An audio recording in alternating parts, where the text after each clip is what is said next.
The question that we will address in this video is how psychological treatments can benefit patients struggling with chronic pain. This is among the most frequent questions asked by patients referred to pain psychology, and on the surface, it makes a great deal of sense why a patient with chronic pain might find a pain psychology referral confusing. After all, consider the reverse. How strange it would seem for a psychologist to refer a patient with a mental health condition to a physician for treatment. If it seems illogical to refer a patient suffering from, for example, major depressive disorder to a pain physician, then it probably seems equally strange to a patient with low back pain or a chronic headache condition why they would be referred from their physician to a psychologist. Although the pain psychology referral may appear counterintuitive to the patient on the surface, there are in fact multiple ways in which pain psychology treatments can be beneficial, even for chronic pain symptoms resulting from serious medical conditions. We will examine 5 ways that pain psychology treatments improve chronic pain in this video. Because questions about how pain psychology works are so common among patients with chronic pain, it is critical that professionals and students in this area become highly proficient in addressing these questions effectively. Arguably, the most beneficial result from pain psychology treatments is helping patients shift from using acute pain coping behaviors to using chronic pain coping behaviors. All pain begins as acute pain, and pain only becomes chronic when it persists past the expected length of time for healing to occur.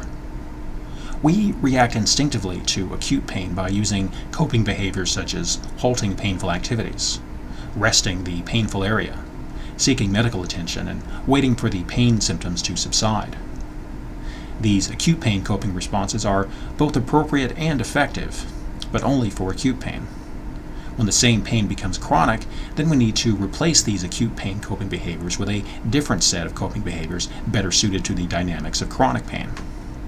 In the case of chronic pain, acute pain coping behaviors such as continued rest, activity avoidance, and seeking medical care no longer help very much, and often even worsen the disability associated with chronic pain.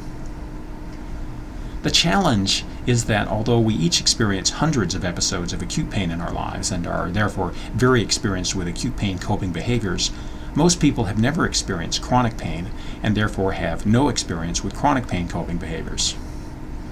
A typical person has spent their entire life responding to pain using certain strategies that have always helped in the past.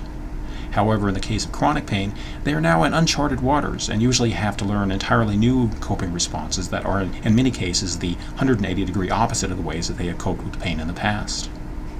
When you appreciate that managing chronic pain involves not only learning a host of new chronic pain coping skills, but also having to unlearn many years of acute pain coping skills, then it makes more sense why a patient might need to see a pain psychologist over multiple treatment visits in order to acquire the new coping skills necessary to manage their chronic pain. Another important way that pain psychology treatments help chronic pain is by helping the patient adopt a more prominent role in their treatment. A common dynamic of acute pain is that our role as a patient presenting with acute pain is primarily to follow the instructions of our medical provider. If we want to get better, we need to take our medicines and follow the recovery advice from our doctor. In acute pain models, the doctor is the expert and the clear leader in the treatment relationship. However, this model breaks down with chronic pain. In the case of chronic pain, it is no longer effective for the patient to simply follow the doctor's advice and wait to get better. Instead, the patient with chronic pain must assume a more active role in their treatment, a role that over time may grow to rival or even exceed the importance of their medical providers. This is not an easy shift for patients who are probably used to deferring to their doctor and expecting that medical treatments will resolve their concerns. Because most types of chronic pain are not currently curable, the treatment of chronic pain depends less on medicines and medical interventions and more on management skills that the patient must learn how to apply to their own unique circumstances. Helping make this mental shift, using the analogy of a patient beginning their pain voyage as a crew member aboard a vessel who takes orders from the captain, to becoming the co-captain of the vessel who is now equally in charge of the decision-making, is part of the job of the pain psychologist. As summarized in this slide, the relationship between the physician and patient with chronic pain involves new roles for both parties. The patient now carries a much higher level of responsibility for the outcome of their treatment through their ability, for example, to make lifestyle changes, become more involved in their treatment planning with their doctor, solving the challenges of long-term treatment adherence, and learning enough about their condition to self-manage their symptoms more effectively. The third important mechanism through which pain psychology treatments help chronic pain is by reducing what is known as catastrophic thinking. The phrase pain catastrophizing refers to the tendency to interpret pain symptoms as a worst-case scenario.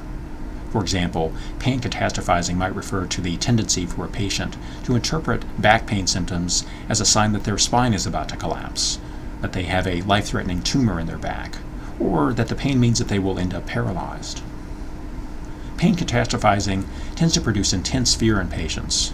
It activates their body's fight-or-flight response.